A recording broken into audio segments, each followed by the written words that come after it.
Hey folks, it's Frithgar here, how you doing?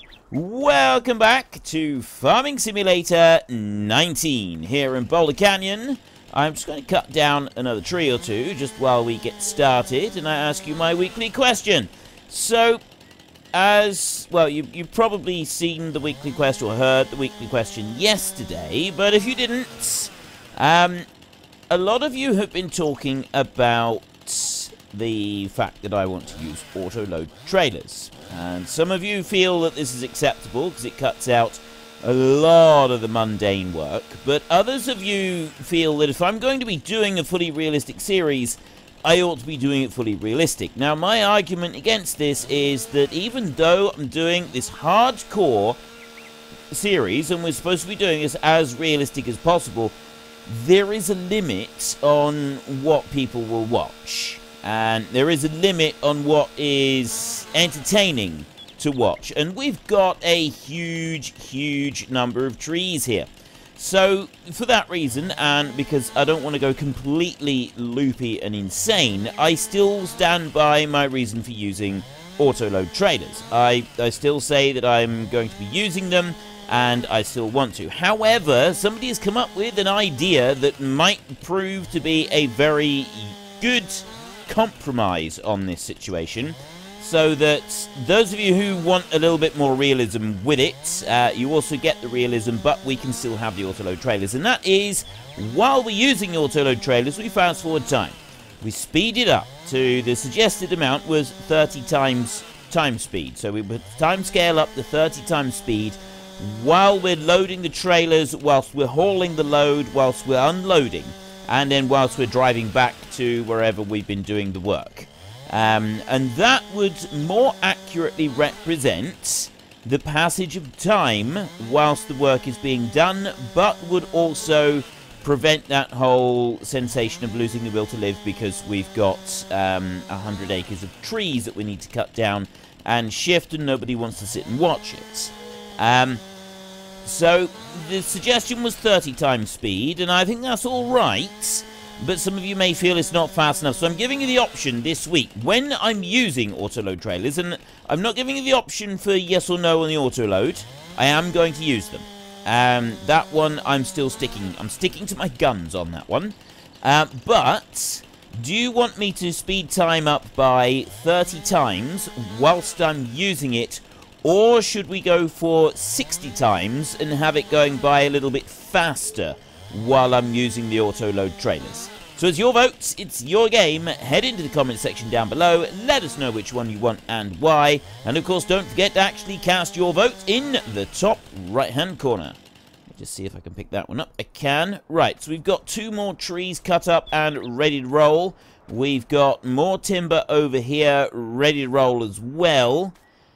That trailer is about as full as that trailer's going to get, I think. I don't think we're going to get very much more into that trailer. Maybe we could stash a little bit more in the back here somewhere. Look at that. Yeah, we can stuff another one in there. Right, let's get going.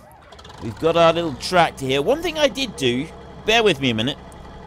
Right, I've coughed and I have drunk coffee and I'm feeling a little better.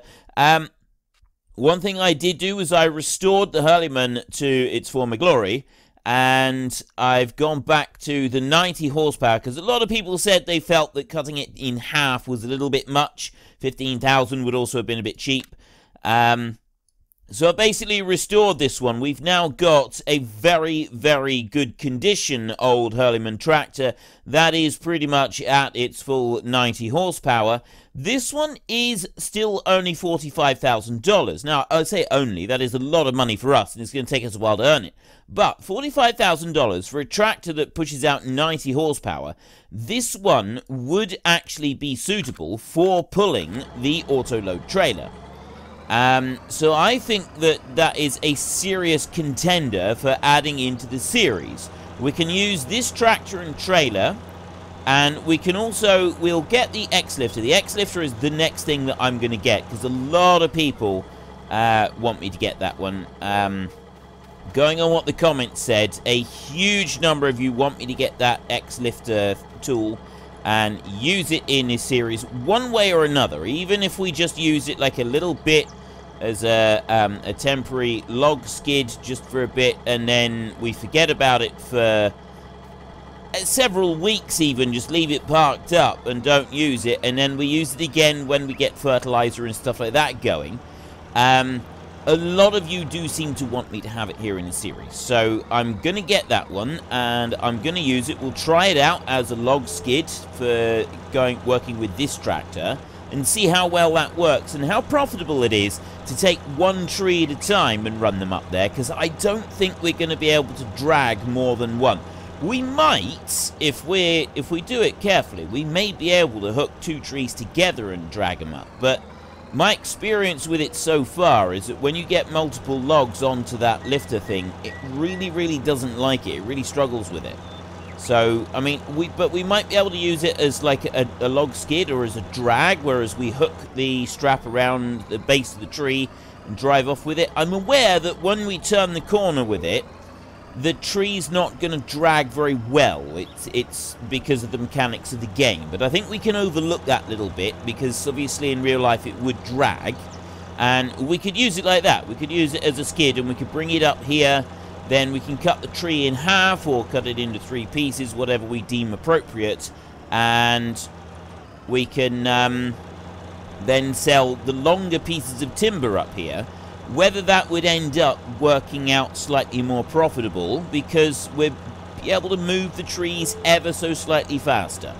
So I don't know if it's going to work or not. It may be that it turns out to be a rather profitable little venture and ends up being a really good idea. If it does, fantastic. That means that we've got a slightly faster income, and we still got a good use for our IMT here as well, which I think would be brilliant.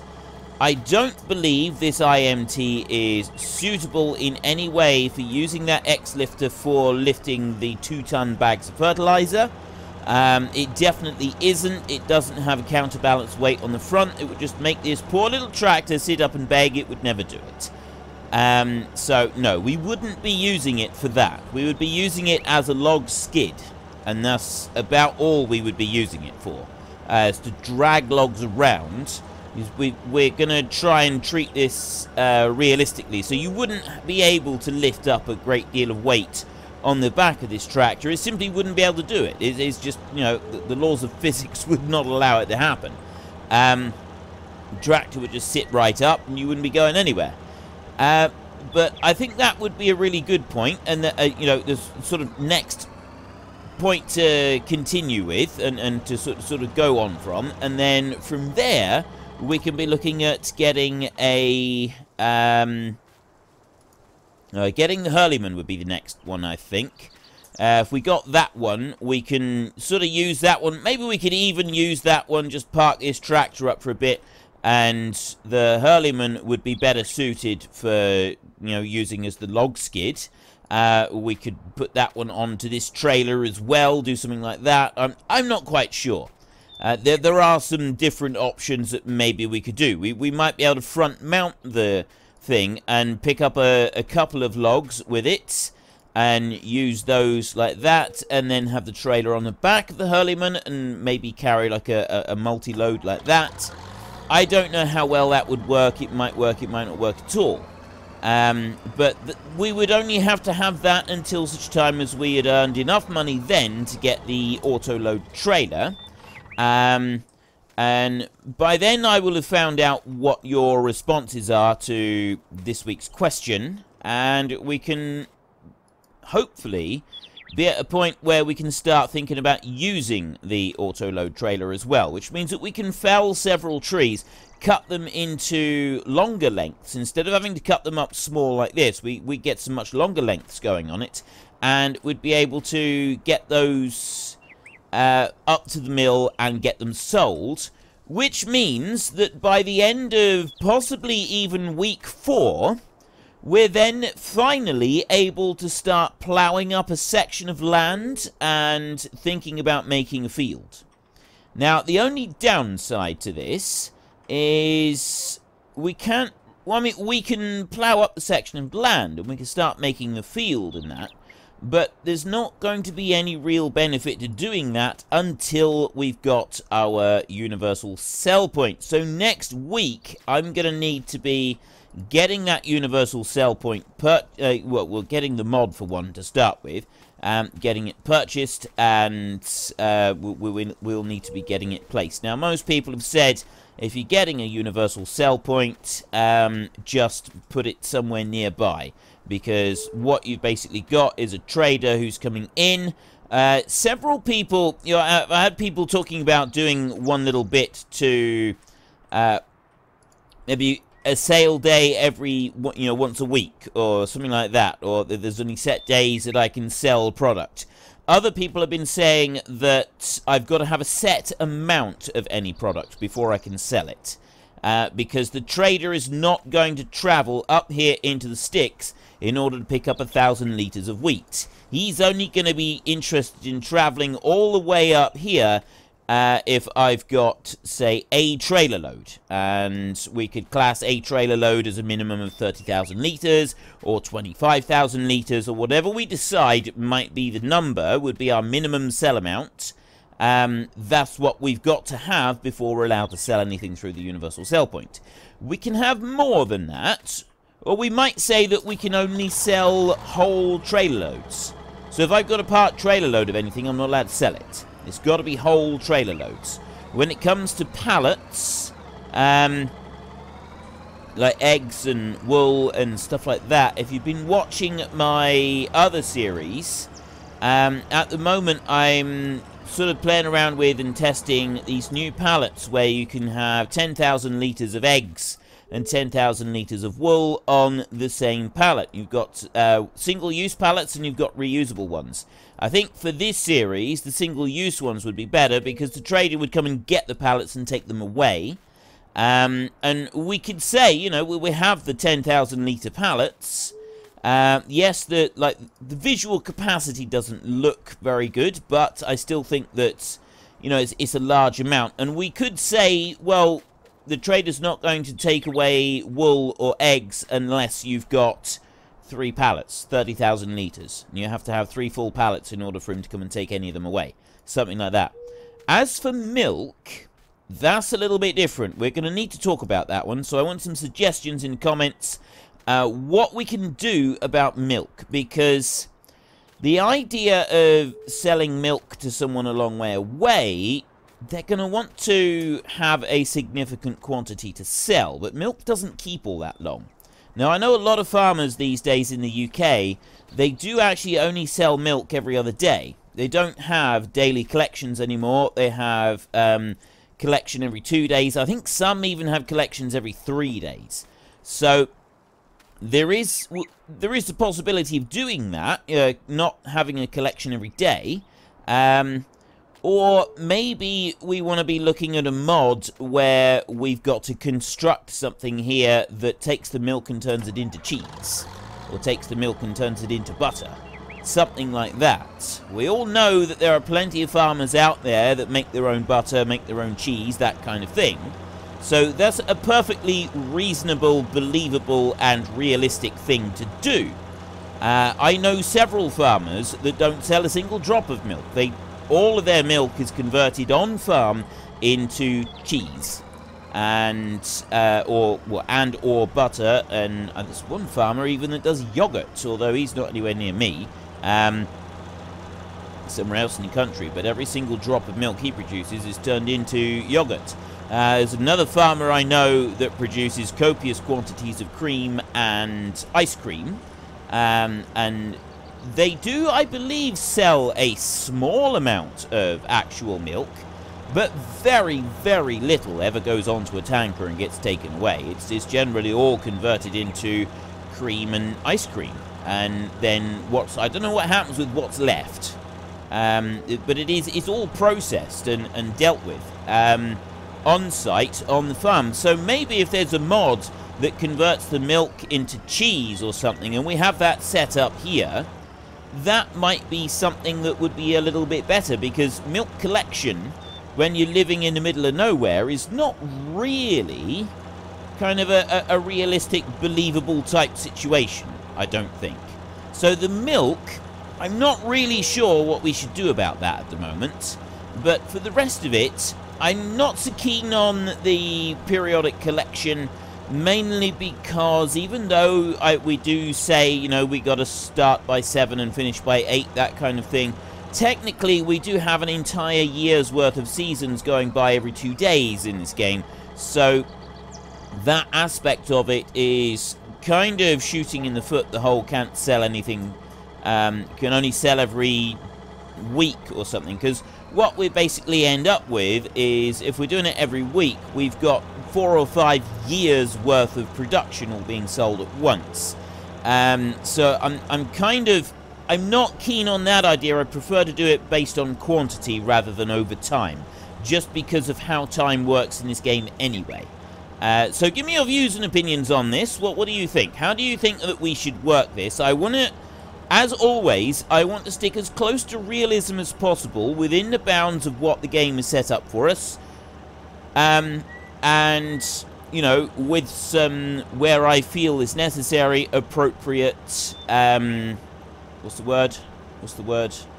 I can't remember the word now. Appropriate, compromise. Compromise is the word. Compromise such as, you know, fast forwarding time when we're using an autoload mod.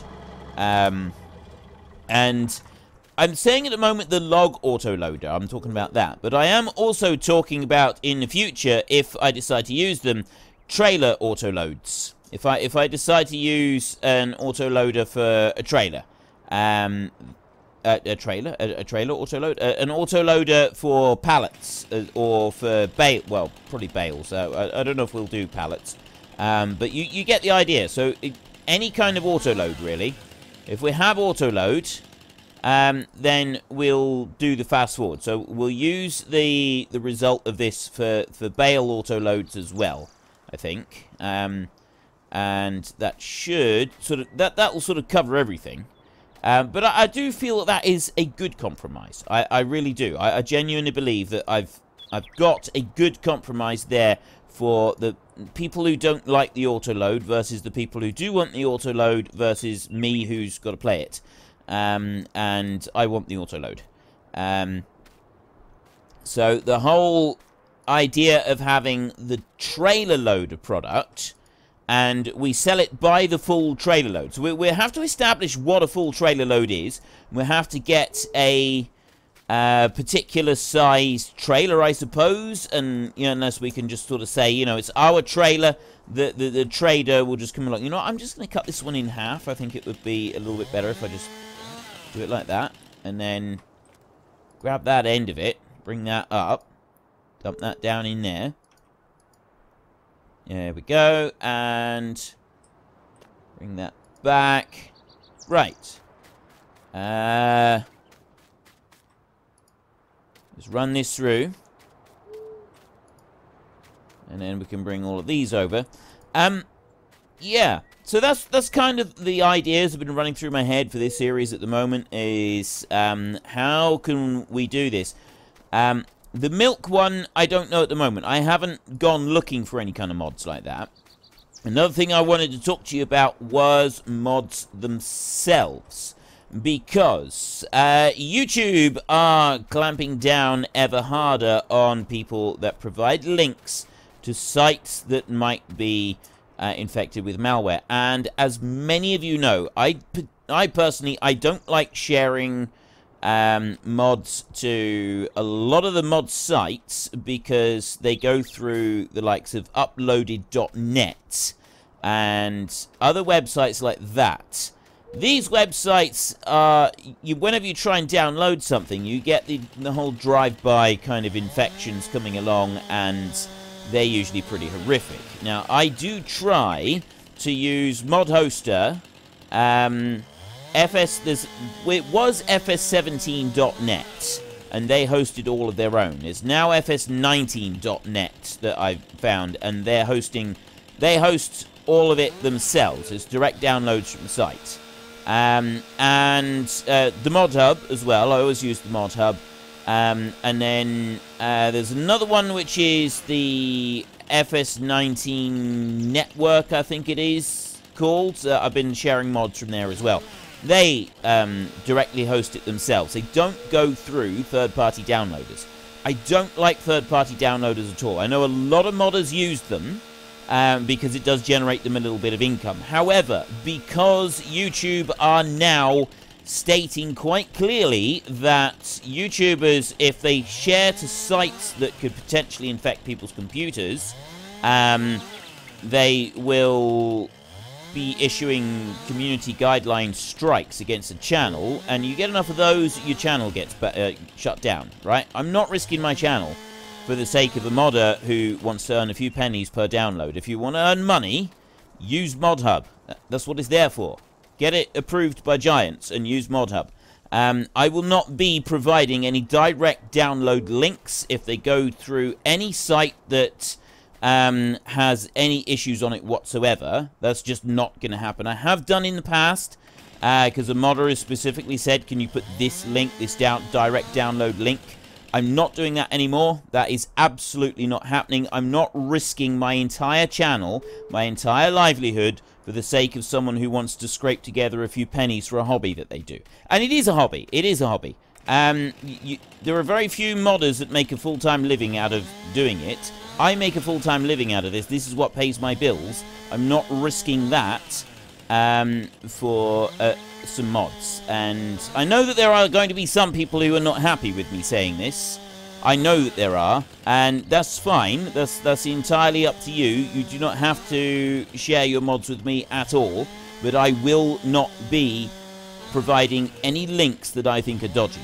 And there are some links that I go through, like I include to websites that they're not great, like I think it's FS19 or farmingsimulator.us, I think, is one that I've got some links to at the moment. So the site itself is not great. Well, the site itself is okay, but the downloads, that they still go through a third-party downloader. It's not one of the really bad third-party downloaders, but it's still not great. It still gets loads of pop-ups coming up, and it has the potential to cause issues. I don't like that one. I don't like those either, and if I can find better links, I very quickly replace all the links in my descriptions to have the clean, straight download link. If I'm using a mod that has been created by someone who's watching this video and you'd like me to provide a different link, I will, provided it's clean. I will check the link myself. If I get loads of pop-ups coming up and I've got a clean link, I'm not changing it. I'm happy to write beside it that the modder has stated that this is not the original link. And that's about as much as I think I could reasonably be expected to do. I'm not going to start carrying out actions that are going to seriously jeopardize my channel and seriously put me at risk of having YouTube say, I'm sorry, but your channel's being shut down. You've violated the community guidelines. It's not worth that to me. It's absolutely not worth that to me. And honestly, well, I'm not going to say anymore. I'm not going to say anymore. I've made it quite clear my position on this. If I say any more, I'm just going to upset more people. But yeah, that's how it's going to be going forward. Is I will be working very, very hard to provide clean links. If a link that I provided, some of them do go to different mod websites, and you do need to be careful when you're using mod websites. Use an ad blocker if you can, because that stops a lot of them coming up. And when you download files from external sites, you do need to be careful. You do need to scan them. You need to check them.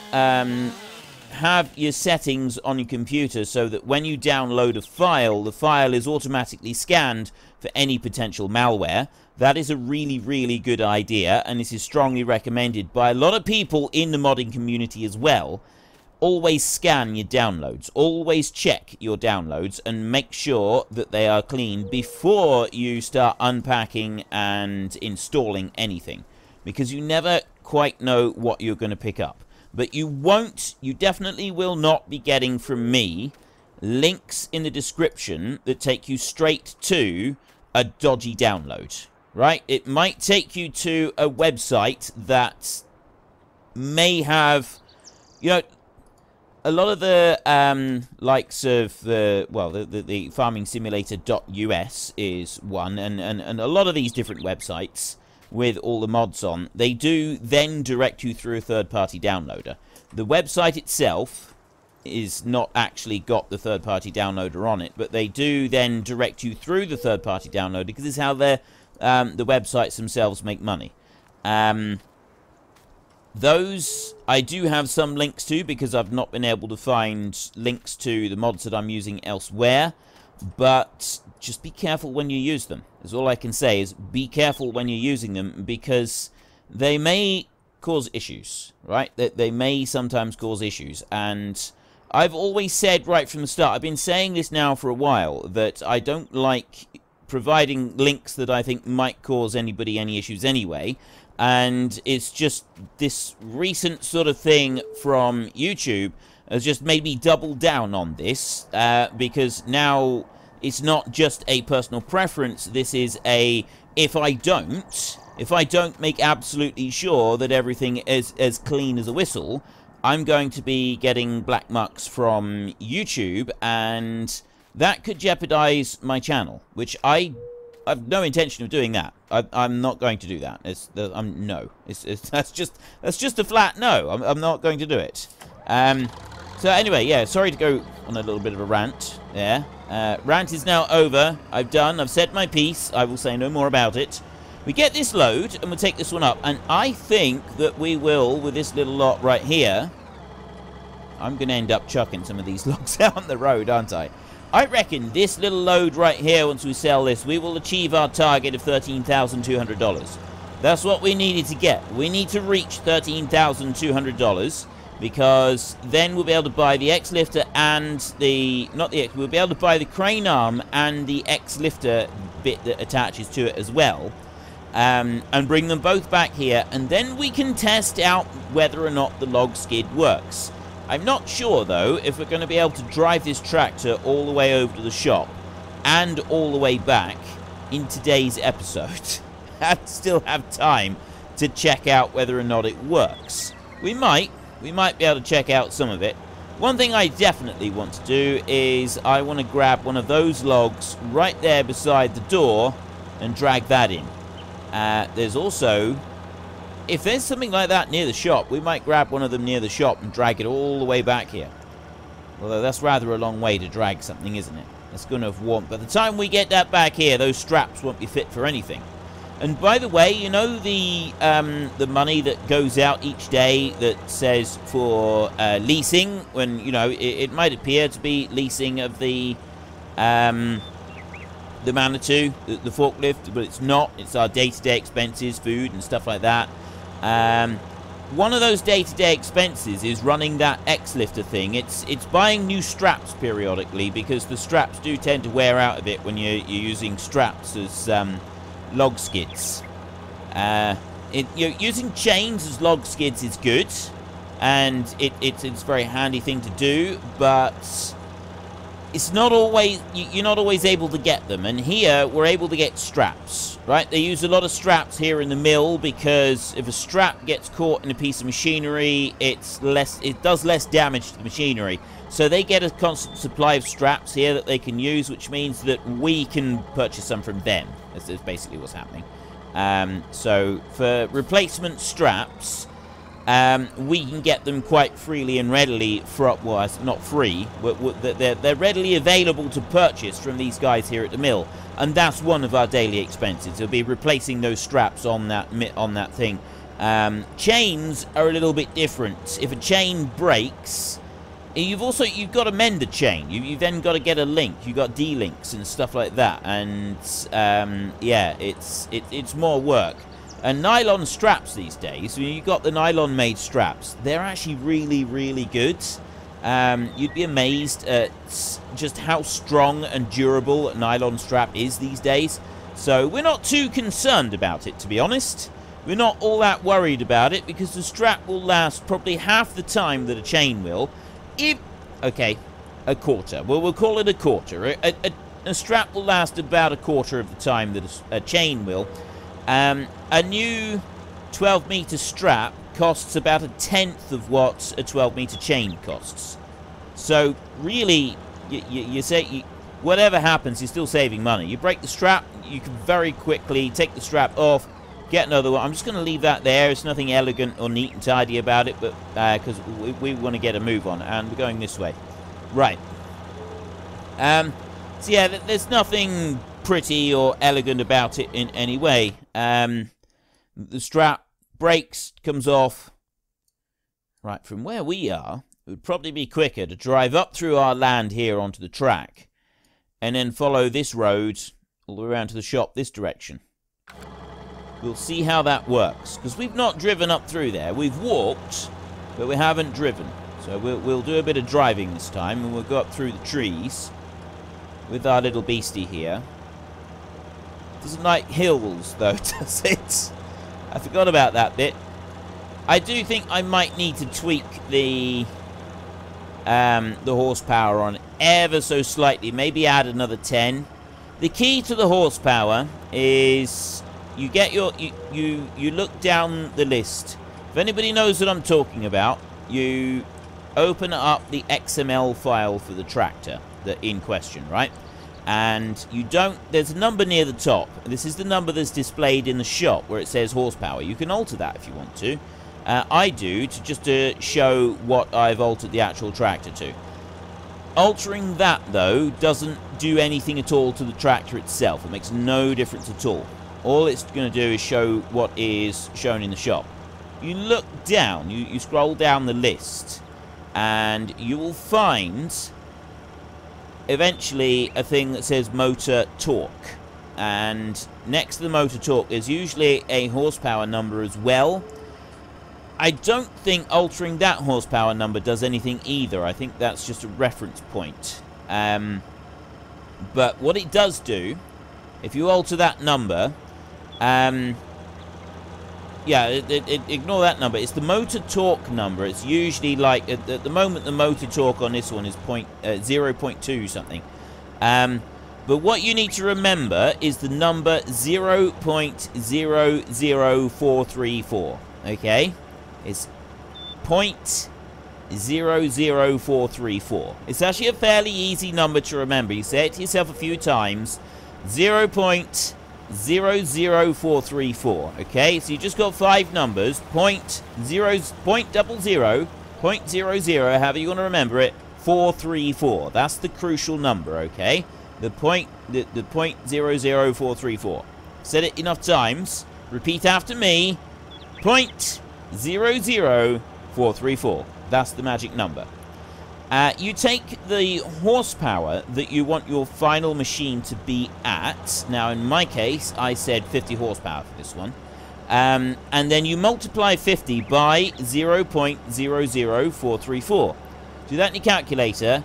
The resulting number is what you want to put in to the motor torque value. Make sure you put it in correctly. Don't put like 2.4 or something. This one came out at 0.217. So I put in there, in that number, 0.217, and then I saved it. And that has given me a 50 horsepower tractor. It's all to do with that motor torque. Now, there's a whole load of stuff underneath about torque values on gears and things like that. I don't actually know how that works, and I don't know what you need to do to alter those. Somebody who's better experienced at modding will understand that bit, but I do know the bit about altering the horsepower.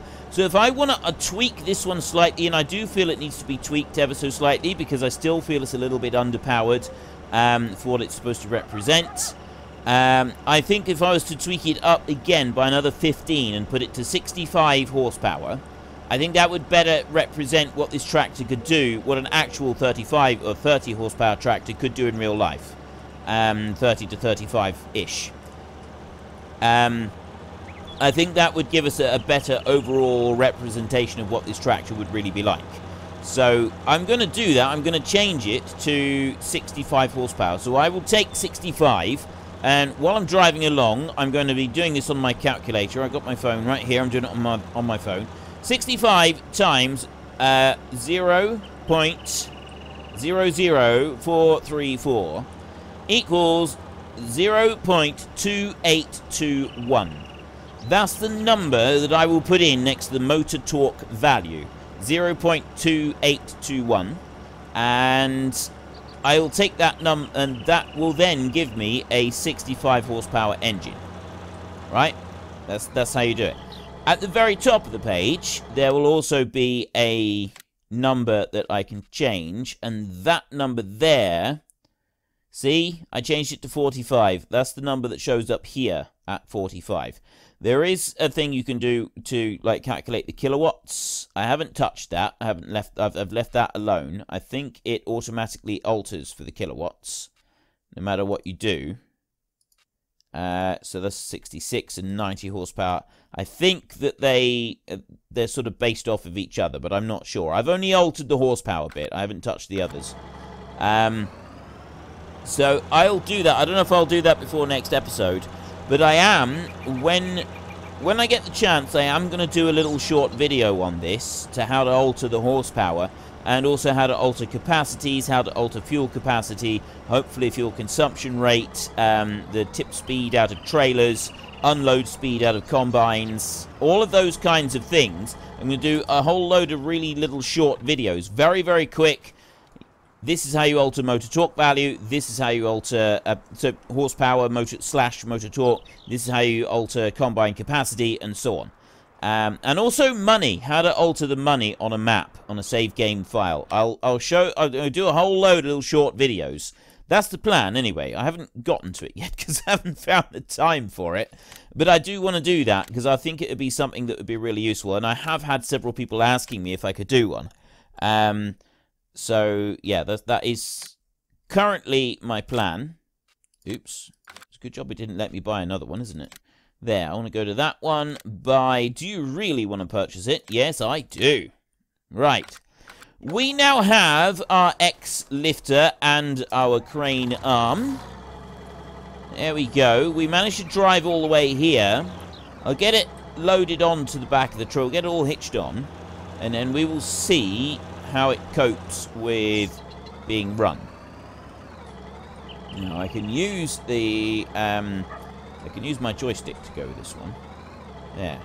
So that'll come back onto there, and that hooks on. And it does lift up very nicely. That lifts up into place. That's fantastic. So then I will back over here. Back up a little bit like that. There we go. Right. Now I lower that down. It will already allow me to do that. How do I... Oh, like that. I'm trying to use the mouse to do this at the moment. It's about as low as it'll go, unless I lower the whole thing down like that. That's better. Yeah. So now I'm as close to that bit as I'm going to get, really. There. Hook you on there. And now I can lift you up into the air. Oh, hang on. No, I can't. Now I can lift you up into the air. Like that. I'll pull that one back in. Like that. And it can lift up a little bit. Like that. I don't want to go too high, really. Yeah, we will do it like that. We've now got our crane lifter arm. All in place. All working. This is fantastic. I'm going to drive the other way rather than the direction that we just came. It's not too heavy. Seems alright. I'm turning. I haven't got it. It's not light on the wheels or anything. I wouldn't expect it to be. It's not that great a weight hanging out over the back of this one. It only becomes a heavy weight when we actually start trying to lift stuff up. So we wouldn't really be lifting a 2-ton bag of fertilizer with this. But I do feel that we can lift a tree with it, and we can sort of skid a tree along with it. I think that is a realistic thing that we can try and do. I just don't think that we can lift a tree with it. But there we go. We have another new toy added to the series. Ooh, I'm going to drive smack into a tree at this rate. Wait a minute. I have, hopefully, got our screenshot for the day. So we're kind of running out of time. We will drive back to base, and it's going to take us a little while, so we'll have a chat along the way. For those of you who are unfamiliar with the concept of this series, this is a super hardcore series, as it says in the title, but the one thing that I said right from when I first started doing this series in FS17 is that this is going to be a series where I don't cut anything out. I'm going to include it all. I'm not going to try to remove parts of this in order to make it more interesting and more lively and speed things along, anything like that. I'm going to keep all aspects of the gameplay in. If I've got 50, if I've got like 100 acres of baling to do, whatever it might be, if I've got a huge area of land that I need to go over and I need to do a load of baling with, then you'll have probably 2 episodes of me baling continuously. Just while I have a chat, burble on regardless. And that was kind of the purpose of this series, because one thing that I used to do back when I first started playing Farming Simulator, before I started making videos, I used to do it on quite a big scale. It wasn't overly realistic. I would generally tweak all of my machinery for much bigger capacities. Combines would be able to spend an hour combining before they filled up. They would hold 100,000 litres, and I'd be running around with trailers that held 400,000 litres, and all the weights would be adjusted so they were a lot lighter, that sort of thing. But it was a solo game, and I played it to my own peculiar style. And that way, I'd be doing loads of combining. We're running 2 combines, keeping that all going, and I spread out across the map in FS13, and then in FS15 I was doing similar stuff, although the weights were different in FS15 because they wasn't able to. I don't think you could alter the weight on the trailers anymore, or something. I can't remember now. But I think it was done a bit differently. But anyway, so that's what I used to do, and I used to do it on like quite a grand scale. If I was going to do some baling, I would sit there and I would kind of zone out really for hours at a time, just doing a massive amount of baling. And then I'd look at all these bales on the field and think, I spent years of my life picking bales up off the field, and I'm not going to do it now. No. That's not why I'm here. It's not going to be fun. I like doing the baling, but I don't like picking them up. So then I go and get an auto-load trailer, and I would auto-load them all up off the field. Quick, smart, go and sell them all. Job done. So I've skipped the bit that I didn't like doing.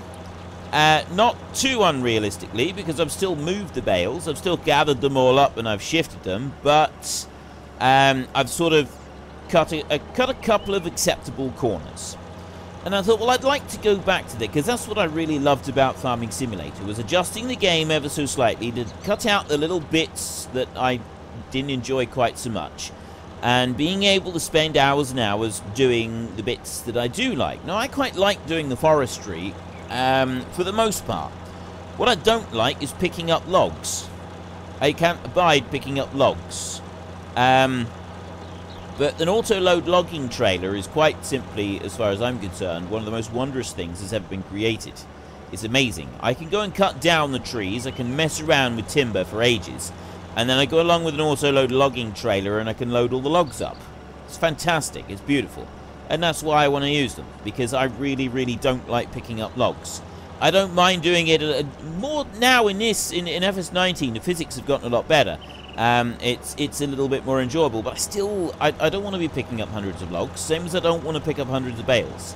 I've done that in real life far too much. Not so much with the logs, but just picking stuff, hundreds and hundreds of the same item up off a field. I've spent so many years doing that, I've got no interest. I really don't. And all it does is suck the will to live right out of me, and the will to play the game. And I don't want that either. And the other thing I don't want is I don't want to get burned out from the game. And I do find that by constantly jumping from one point to the next, to the next, to the next, to the next, to try to give new, different content in every single video, that gets me a little bit burned out as well, because I'm very rapidly rushing through everything and I'm not stopping to just take my time and really enjoy the sights along the way. That's why I'm doing like my World of Warcraft series. I'm playing that the way that I like to play that game. I'm not min-maxing it and rushing straight through. I'm taking the time to appreciate the sights along the way and all the little bits that go with it, and just generally enjoying the journey rather than rushing towards the destination. And that's what I feel that this series is about. This series is about enjoying the journey rather than focusing on the destination. And the journey for me on here is building this farm from scratch, doing all of the bits and pieces. Part of, for me, enjoying the journey is actually cutting corners by using an autoloader. And I know that some people would prefer that I don't, but I feel we've covered that. But yeah, so that's the whole point of this series, is I am hoping to just continue on and enjoy the sites. It allows me to produce more FS content, more Farming Simulator content for everybody, which I know that most of you do want anyway. You want more content. I had to cut back on my content because I got burned out from it. And this is a way that I can basically keep a lot of people happy. I've got a different style of series going on here. It's very different to the other series that I do, both the time lapse and the normal one. So there's difference like that. You know, I'm going to cut another tree down, but I'm going to cut it facing the other way, because really we want the larger end facing out that way, don't we? But I'm sort of bringing back the aspects of this game that I used to really love for myself, and trying to go for it like that. So that's kind of what this series is about. So those of you who are new here, and sort of wondering what on earth I'm doing, just driving along a road, that's why. I'm keeping it all in, every little bit. If I've got to drive up that road and go and get a bit of machinery, you're going to see it as well. You're coming along for the ride. That's what the whole sort of premise of this series, that's what it's all about. Leaving it all in. The series is about leaving it all in and not cutting it all out.